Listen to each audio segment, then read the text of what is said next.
Hey, that's all right, man. I actually have a lot of friends that play Alliance, and and I'm sure there are a lot of other people that I know that play Alliance that I'm not aware of because they haven't come out of the closet yet. But it's one of those things. It's not an easy thing to come out and have that discussion with your parents and say, Mom, Dad, I'm Alliance. People get kicked out of their houses for that and completely disowned. And you hear things like "no son of mine," but anyway, there's nothing wrong with playing Alliance. Not that there's anything wrong with that. Yeah. You're listening to the Goblin Goldcast with Dex and Mac.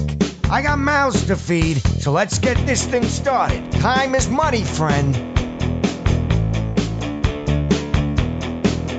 Good morning, good afternoon, or good evening, Azeroth. You're listening to the Goblin Goldcast, your guide to making gold in World of Warcraft. This is episode 24.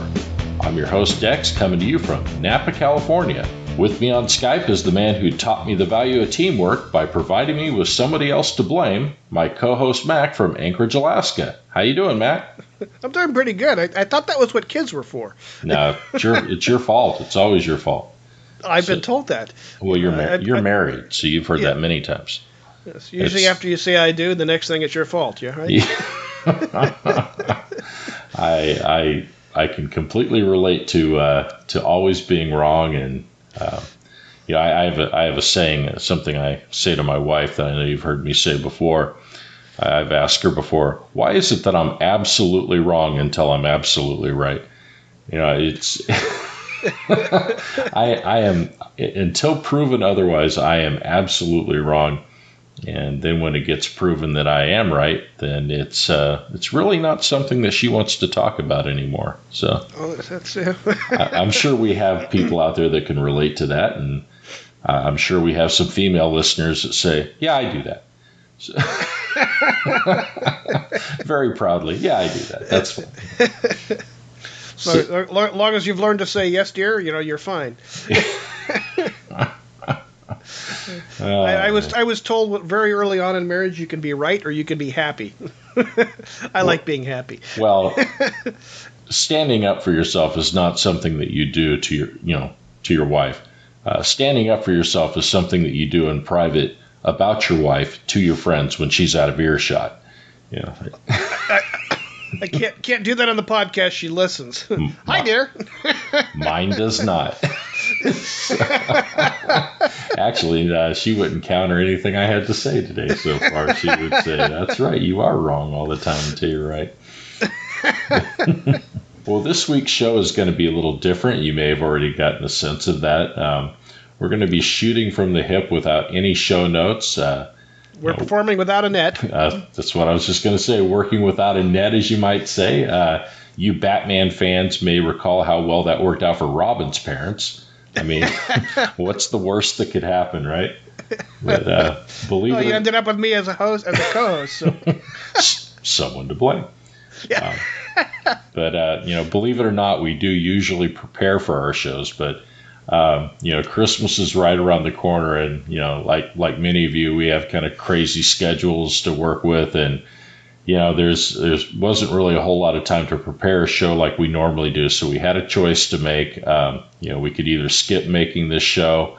A lot of podcasters have decided to do that this week because of Christmas, and we could have done that, but we decided instead of that, we'd go ahead and put out a subpar show that everybody we decided that we'd go ahead and wing it, and see what happens. But don't worry, if it's really that bad, we're going to provide full refunds to everyone. So and you're welcome. Yeah. But anyway, so how was your weekend, Mac? Been pretty good. Were we allowed eggnog on this show this week? You are actually allowed to drink in this show because I don't think that there are no show notes to mess up. So what's the worst that can happen? Crack one open. I don't care. Yeah, we've heard that. What's the worst? You've been out with me before. I'm not going into a dungeon with you as my healer, so I'm not worried about it. Oh. No, it's been a pretty good week. I've been enjoying. I tried to get my rogue up to 110. I'm just a sliver away. Just before we got on, I was trying to ding him so I could say it happened. It will happen before next show. What you're 109? Yes, 109 and a sliver away from 110. Oh, there you go. So that'll be number 5 110s. Anyways. Yeah. Wow. I've still got one. You need to have more time. I do. But you know what? Truth to be told, I'm not in a huge hurry to have a whole bunch of 110s right now. I'm thinking that I'm going to want to maintain a couple of 101 Twinks and make some gold that way. Something we talked about in our previous show there. I think that might be a better focus for me. Unfortunately for me, I had already moved the other direction before the one. I mean, I've only got 1 or 2 tunes that aren't past 101. Oh, I've got a whole bunch of level 100 tunes, a whole bunch.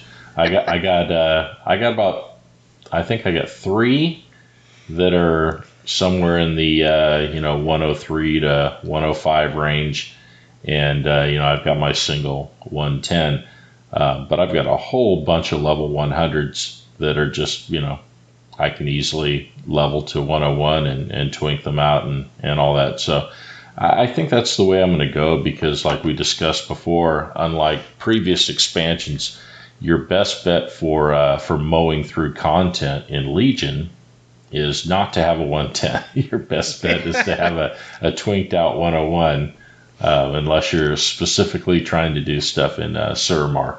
Right.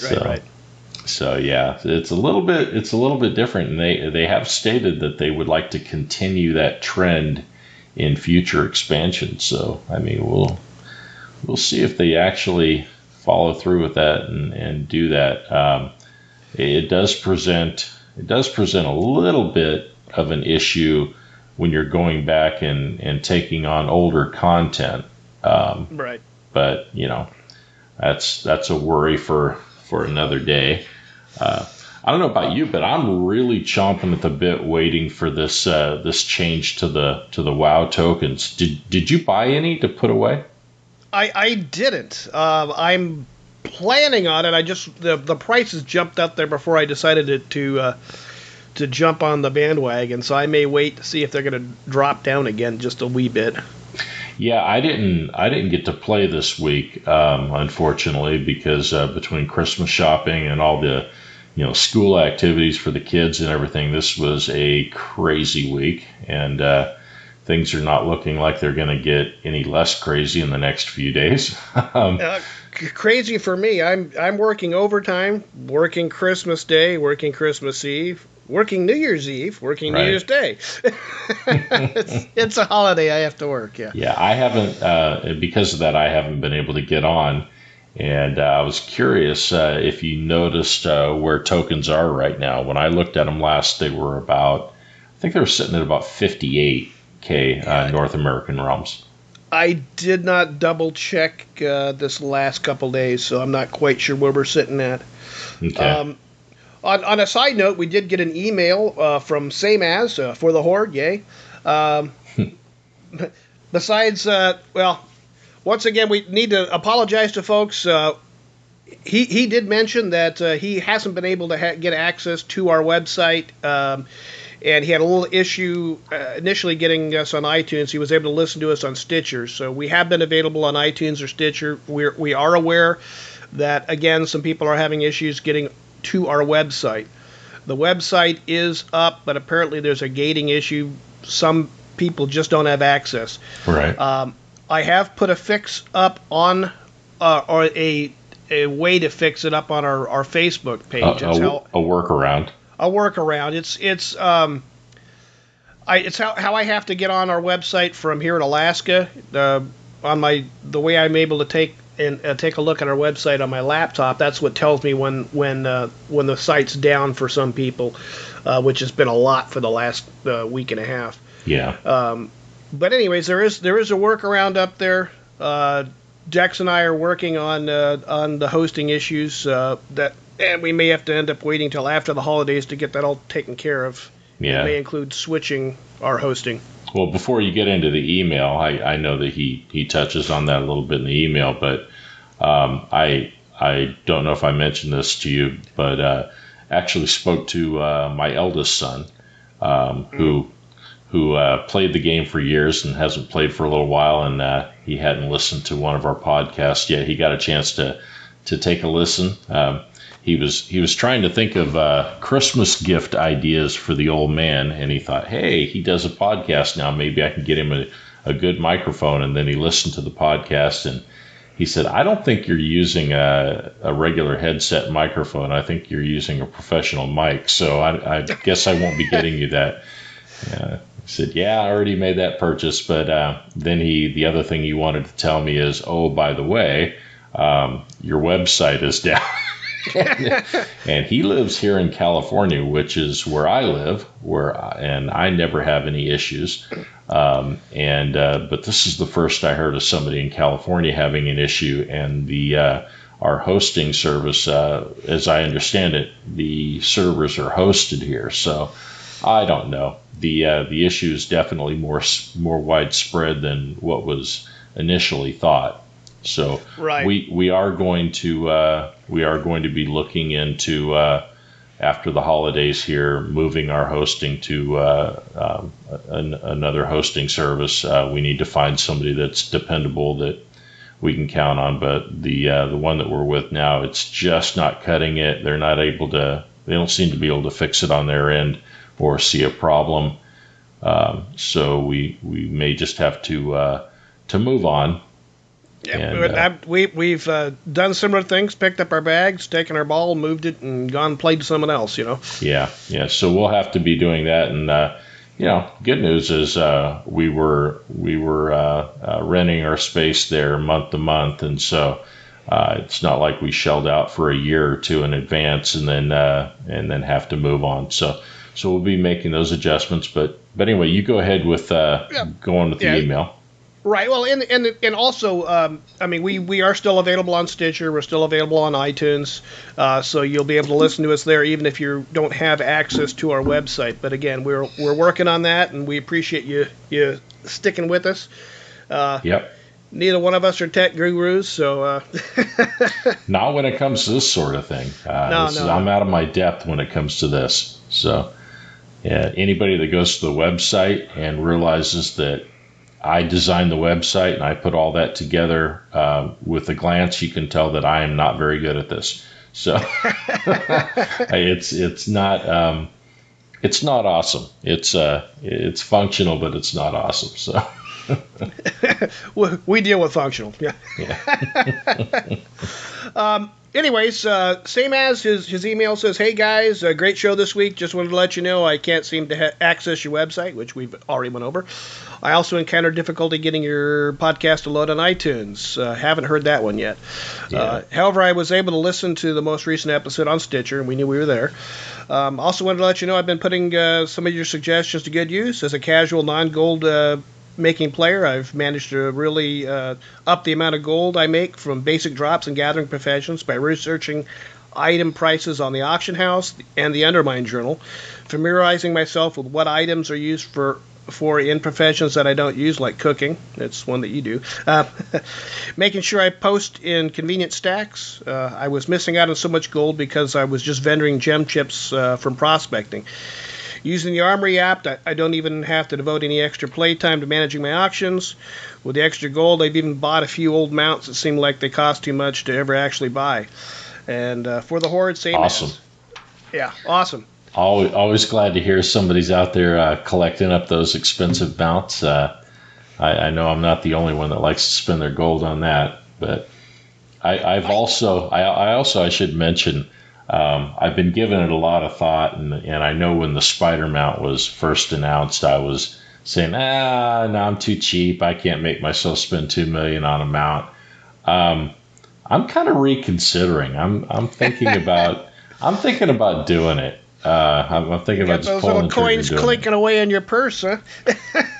Yeah, I am one of those people that I do get up to a certain level of gold, and I think, I should be spending some of this on something. It's I don't just collect it just so that I can have a certain amount of gold, and watch the number get bigger and bigger. I like to buy shiny things. So. Well, this week I went to go put my Sky Golem up in the auction house, and day one everything was up right where their normal prices were. The next day when I went to go check the auctions, there were a couple people that put some Sky Golems up there at some ridiculously low prices, basically about half of what everyone else had up there. Right. And then I was like, well, I can just flip them on the auction house, and then I looked at the bid price on them. And I should have just purchased them because I still could have flipped them for some good gold, but I got greedy and was like, well, I'll just put a bid in and see if I get the bid on it. And I did get my gold back, and I didn't get my cheap Sky Golem, so I'm a little bummed out. Out of curiosity, when you saw the low bid, how much time was remaining on the auction? It said there was a long time, so I think that's 24 hours left, or within 24 hours. Yeah, it might have been 12 to 24. I don't know, but yeah, I mean that's something that you should look at when you're thinking about grabbing something like that for a low bid. You might want to pay attention to how much time is left on the auction, and that'll tell you whether you want to do the buyout or the bid. If there's not very much time left, then maybe you roll the dice and take a chance on getting it real cheap. But if there's a significant amount of time left, there are going to be other people that are going to be looking at that, and your odds of getting outbid, they go up quite a bit at that point. Right. It's this is something that I'm glad you brought that up, because this is something that I have actually in the past made a lot of gold doing. I don't really do it that often anymore, but I used to maintain a list of items that very commonly would be put up for a low bid, a high buyout. So let's say that there's a mount that normally sells for about $90K, and somebody will put it up for for a long period of time, and they'll have $10K as the bid and $100K as the buyout, say. And so what they figure is there's no way it's going to sell for $10K. Somebody's going to bid it up. But a lot of people will see that $100K buyout and just avoid it. They'll just completely ignore it. And we are creatures of that kind of want instant gratification in a lot of cases, especially if you're buying something for a lot of gold. The idea of the gold being gone from your balance, but you not having anything to show for it until that auction closes out, can have a psychological effect. And so a lot of people will say, no, I'll just buy this one that's $90K, or I'll buy this one that's $85K, or whatever. That's $85K. That's a pretty good deal. That's $5K lower than it normally is, given the example that I just gave. But if I would have used the buyout, I would have made about $20K on each of them. So I'm still kicking myself. Right. Well, in your case, it was a situation to where the bid and the buyout were low, and I mean, in my example, it was just the bid that's low, and I would run into that a lot, where someone's just trying to get them, they're trying to maximize how much they get out of it. They don't expect to get the buyout. In your case, you just screwed up. Basically. There's no I will say it happened later in the evening when. Even if I was the type of person to sugarcoat such a thing, you screwed up. I did. We talked about this before the podcast happened. I've been kicking myself. Yeah. I mean, at the same time, I didn't lose any gold, so that's Well, what I used to do when I would look through and I would find these low bid, high buyouts, I'd go through and see which ones were getting ready to close, within a short period of time. Something is like, 2 to 8 hours, from closing or what have you. Right. And on those, I would go through and I would go ahead and make the bid, but I would make bids on a ton of things, because your worst case scenario, as you found out, is you just end up with your gold back in your mailbox waiting for you. That's the worst thing that can happen. But if there are like 7, 8, 9, 10 different items that you put in a bid, you're happy as hell if you get just one of those things, and you get a steal. And I've gotten some pretty big steals before. I'm not talking about getting something for 10% under what it goes for. I'm talking about I've got it for like 90% discount. Right. Something like that, where the person that put it up for bid just doesn't think that it's going to go that way. I mean, in the real world, I've run into this, and I'm not going to go into what specifics of what I'm talking about here, but there have been other things that I've dealt with in my life to where I've dealt with auctions, and in these auctions you will have a no reserve auction, and in a no reserve auction, if only one person bids and they bid $1, they get it, and I've gotten some things pretty cheap that way, and so it's. People will think, hey, this has a minimum value of, a certain amount, and surely someone will offer at least that. Right. And that there's a flaw in that logic. It doesn't always work that way, and some auctions just don't get seen by the right person to buy it, especially if you're talking about an item that doesn't sell real frequently, like a transmog or something like that. Speaking of transmog, I was cleaning out my bag space today. Yeah.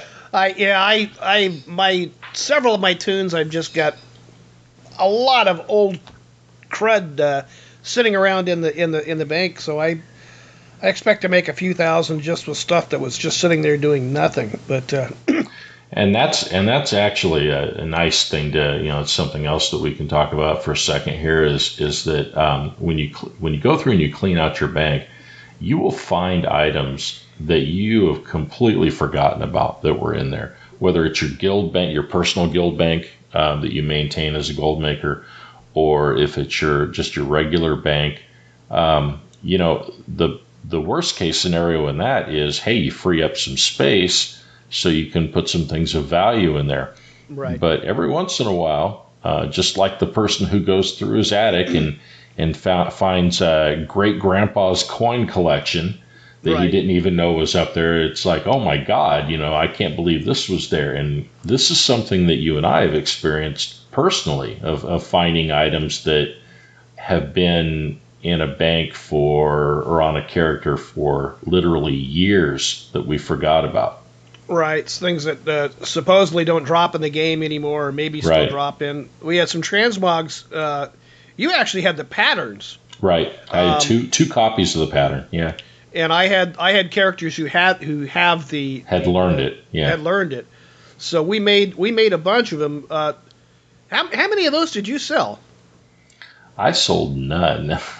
I wasn't able to. I sold 2 copies of the recipe for quite a bit, yeah, quite a tidy sum, and they cost me nothing when I got them years ago. And it was something that I could have easily vendored or just destroyed back in the day, because it was something that was very easy to get years and years ago, but has been removed from the game since. And so it. I sold all of mine. Yeah, I know you did. I don't know why. It's the timing of it. I don't know how that. We're talking about on the same realm. Yeah.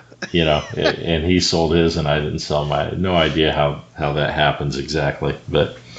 Well, as you can out there shaking it in front of the auction house. Hey, nobody wants to see that. So you were broadcasting in trade as you danced naked on the mailbox? Yeah, no. That must have been your Alliance tune, right? It was, wasn't it? Oh, it's a server where I play Alliance. Yeah, it's. Hey, that's all right, man. I actually have a lot of friends that play Alliance, and and I'm sure there are a lot of other people that I know that play Alliance that I'm not aware of because they haven't come out of the closet yet. But it's one of those things. It's not an easy thing to come out and have that discussion with your parents and say, Mom, Dad, I'm Alliance. I mean, people get kicked out of their houses for that and completely disowned. And you hear things like "No son of mine," but anyway, there's nothing wrong with playing Alliance. No, not that there's anything wrong with that. Yeah. No, not that there's anything wrong with it. But but it was just funny at the time. It was like, yeah, I sold another one, and you're like, I haven't sold mine. It's like, well, I sold another one. Well, mine didn't sell. Well, I sold another one. Obviously, this week we're just going to kind of ramble around aimlessly and hope that we touch on a few things that some of you find useful, and if not, hopefully you get a chuckle. If not, it's my fault. Yeah. Oh my God! But with my ADD, I can bounce all over the place. So. So, just to bring up a couple of things, random things. I don't know if I ever mentioned this on the podcast, and if I have mentioned it before, get used to it. I repeat myself a lot. People know that about me. But my wife does to me too. She says I don't listen to her, and I usually look at her and go, "What?" I mean, my wife used to repeat herself to me all the time, and all of a sudden she suddenly stopped. Either that or I just started ignoring, the first 5 or 6 times that she said something. I'm not sure which happened, but usually it's when I see her walking towards me with a hammer in her hand. What? You better be careful in Alaska. There are lots of places to hide bodies. Yeah, lots of wild animals to take care of the remains. But I was thinking about earlier today. I was thinking about it's funny the things that you have as fond memories as a gold maker.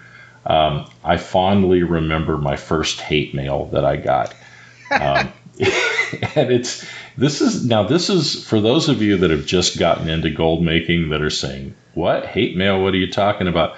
This is a very well known badge of honor. In fact, if you go to the Reddit subreddit WoW Economy, you'll find threads where people, hey, I got my first hate mail, and people will tell the stories. And these threads get really long because everybody wants to read these. Everybody wants to hear about your hate mails, and they tell you, oh, take a screenshot of it. I wish I'd taken a screenshot of mine, but I didn't. I didn't realize how much I would cherish this later. But when you get your first hate mail, think of it as you have arrived. Some people think, hey, when I hit gold cap, it's like, yo, gold cap bitches, I'm there. Yeah. No, that's not it. That's Is that going to fit in with our rating? Uh-huh. You may have to bleep that, yeah. I'll edit all that out later. But I don't know. Maybe it's anyway. Hey, for those of you that don't mind that, that's actually our next shirt that's going up on Cafe Press. Not to put in a little commercial or anything, but if you want to support the show, and even if you haven't actually reached gold cap, the gold cap shirt will be available soon. Yeah, I'll bleep that one too. But just in case, right? You never know what iTunes is going to say. But anyway, back to my anecdote. My first hate mail. I got into a new market, and I started selling things in the auction house. And I was selling a lot of it. I can't remember what the thing was that I was selling now. It's been a long time, but I was undercutting this guy. And I was undercutting him by like a copper. I was just barely undercutting him. And oh man, he fired off a hate mail to me, and I think I mean, my fault. I responded with something to the effect of, "You mad, bro?" or something like that. I don't know. I felt like that if I really got him irritated, that maybe he'd just drop out of the market and then it would be all mine, and I could raise my prices back up after he was gone. But I love it when they get mad, drop the price way down, and then you're able to snap up all their stuff. Well, that's the thing, and I've done that where I've gotten somebody so worked up, they're like, no, you will not have I guarantee you, man, you will not have the lowest price. And I'm thinking, awesome, I got a new supplier. Yeah, I have done that. I was just about to start auctioning for a new supplier, and he came to me, But anyway, this guy went to he went to Whispers with this on me, and he said to me, what he said to me was something to the effect of, "You will never make any serious gold in this game the way you're running the auction house, the way you're running your auctions." I said, "Well, what do you consider serious gold?" And I think he said 50K, 100K, or something like that. And I was already at gold cap. So yeah, I made it to gold, the old gold cap, obviously, the 1 million gold cap. So obviously, I went a long time before I got that coveted first hate mail. Now I think people get irritated faster because you'll have a hard time making it to 500K before you get your first hate mail if you're working the auction house. I don't think I've gotten my first. I don't think I've gotten an email. I have had people whisper me. Well, that's sort of the same thing. When somebody whispers you, it's along the same lines. That means that they were too mad to wait for you to read it in an email. But that instant gratification thing. but yeah. So just a word out there. If you're out there, you're having fun, you're making good gold, and you get that hate email, don't let it get you down. Don't let it upset you. Don't think, oh God, what did I do? I pissed somebody off. No, man, be happy, because that means that you're doing something right. Think about the wealthiest people in the country. If you're in the United States, think about the wealthiest people, and think about how much they're hated by a lot of people, like the majority of the people. So if you're trying to do something right by making gold, if you do a good job of it, there are going to be some haters out there, and you're going to hear from a few of them. And they're going to you're going to get that hate mail. That's all. But anyway, another thing I wanted to bring up, another little anecdote, and this is something that is actually helpful to making gold, unlike my last story, which doesn't help you make gold in any way, shape, or form. Just let you know that it's easy to deal with it. Worst case, you got the ignore key, but yeah, you can ignore if you have to, but I wouldn't. But that's just me. I would just be like, I'd go pop some popcorn and come back. But screenshot. Yeah. But I was reminded earlier of a time that I bought a guild bank, and I made gold off of the guild bank. Now, some of us, if we're dealing with enough merchandise that we're turning over a lot, we run out of space really easily, and we need a personal guild bank with a lot of tabs to kind of hold all of our stuff. I have about 4 or 5 of them right now, and a couple of those I actually didn't make. I purchased them from somebody who was getting rid of their guild, because if you're the guild master, you can't quit the guild. You have to actually transfer it to somebody, or anyway, you couldn't before. I'm not sure how it works now, but people would want to get rid of the guild, and sometimes they'd sell them cheap. Sometimes they'd ask a bit for them if they had a few tabs. Well, there was this one guild that somebody was selling. They were auctioning. They were barking in trade, trying to sell it, and it had, I want to say, it had 3 or 4 tabs to it, which is not bad.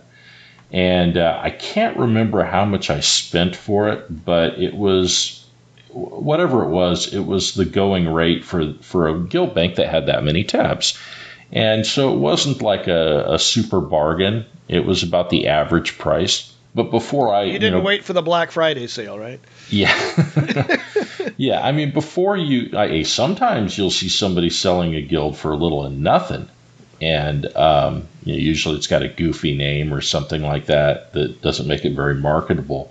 But if you want it just for the bank space, who cares, right? Yeah. So, but this, as is the normal way that you handle this, I needed to see the bank tabs for myself to know that they're there. You don't just buy the guild without checking that it actually does have 3 or 4 bank tabs, whatever. So the process is that you are made a member of the guild, so you can go in and open up the guild bank and take a look at it. You're not given access to pull anything out of the bank, just to look at it. And so I opened it up and I looked at it and I checked, and I am not kidding you. It's like half of these tabs were full of stuff, and some of it was some pricey stuff that was in it, and I couldn't believe it.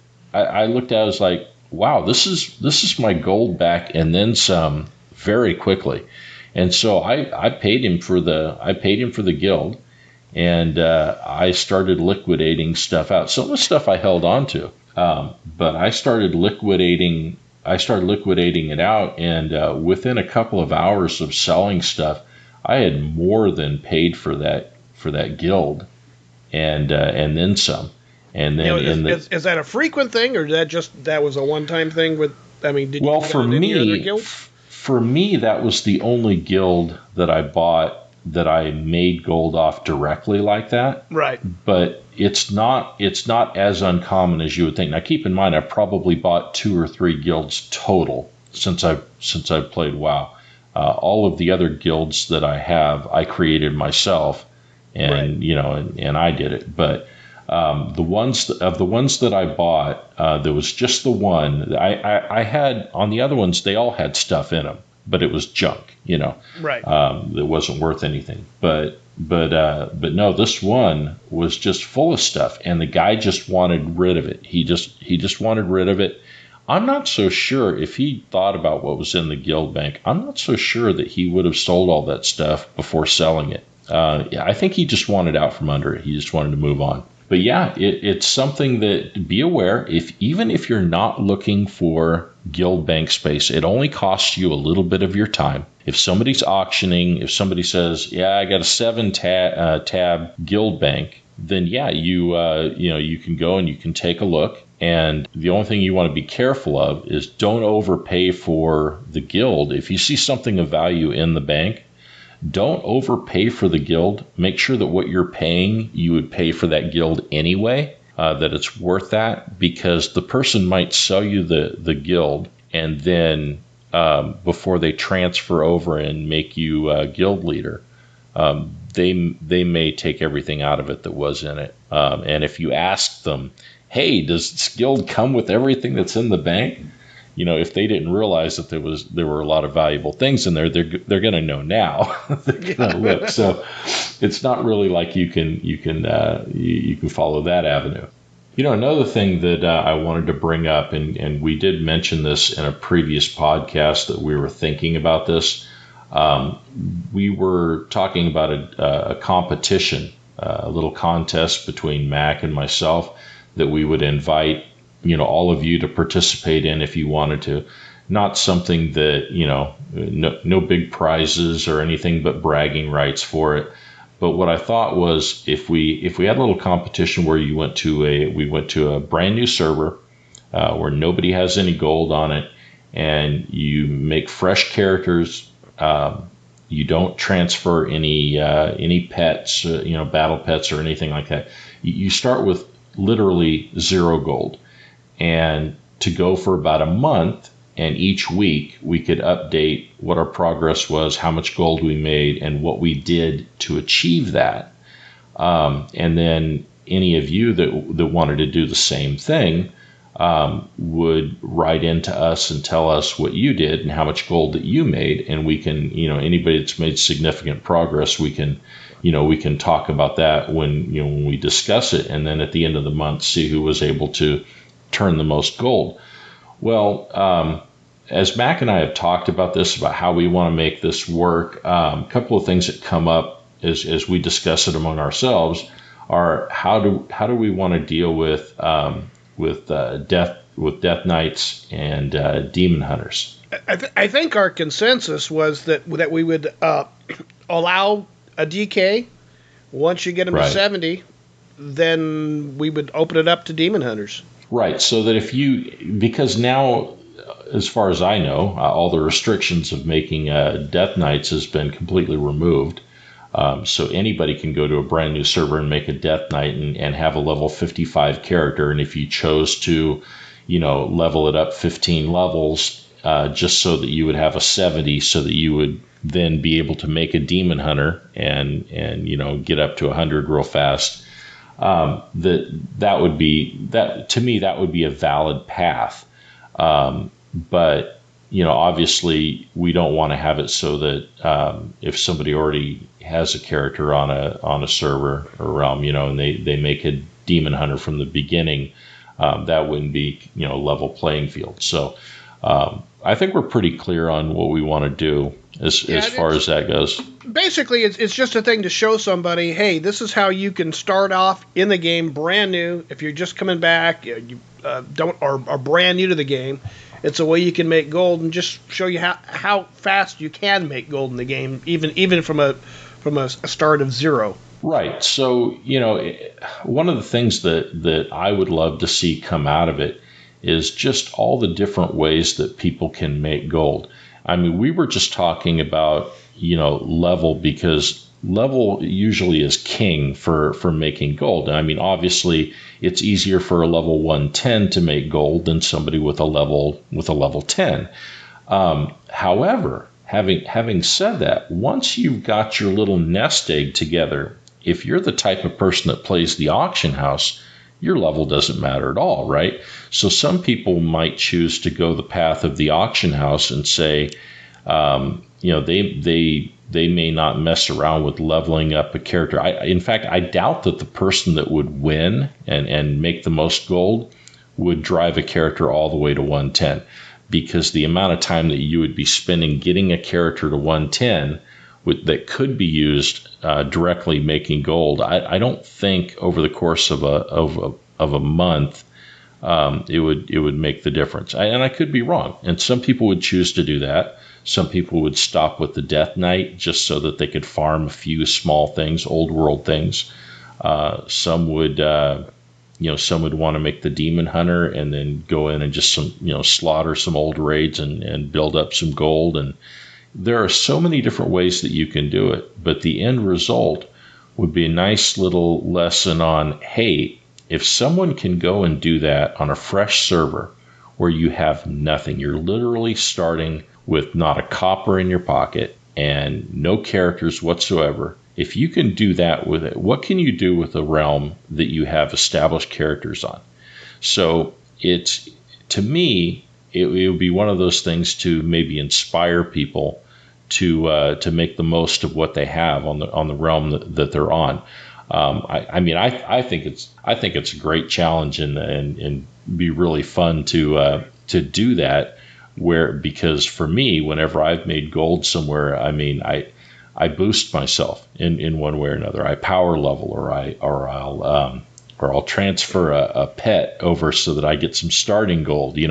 Because the goal is to make gold and not to hog tie myself. But in a situation like this, being forced into finding a way to make gold when all of the advantages are stripped away, to me, that's really an interesting challenge. And so what we want to hear back from all of you, any of you that have ideas about this for certain rules that we could put in place, maybe some things we haven't thought of. It's going to be an on your honor kind of thing. So if somebody really wants to cheat, they can do that, and they're only cheating themselves if they decide to do that.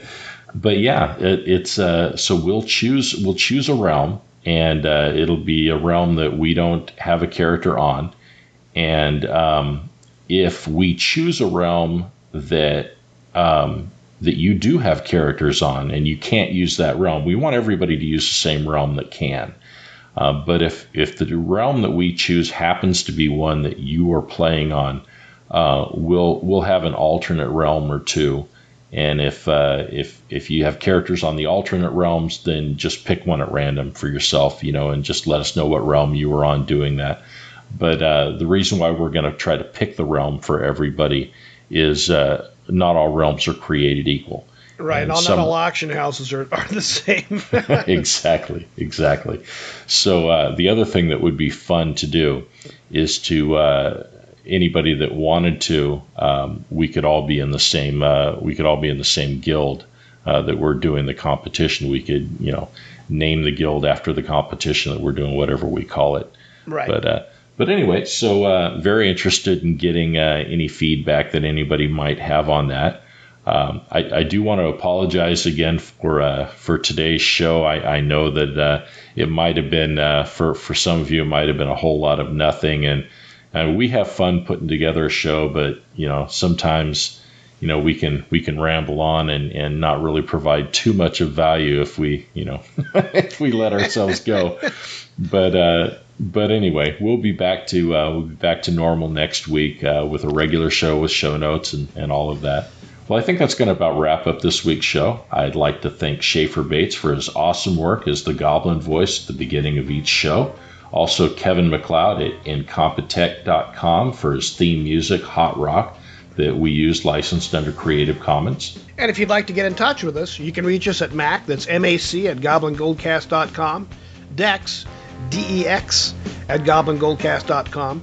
And we're at Goblin Goldcast on Twitter, or you can visit us on Facebook. And don't forget to visit the swag store at cafepress.com/Goblin Goldcast. And you can leave us a voicemail on our website, GoblinGoldcast.com. And please subscribe to us on iTunes or Stitcher if you listen to us there. And we'll see you next week. Now go make some gold.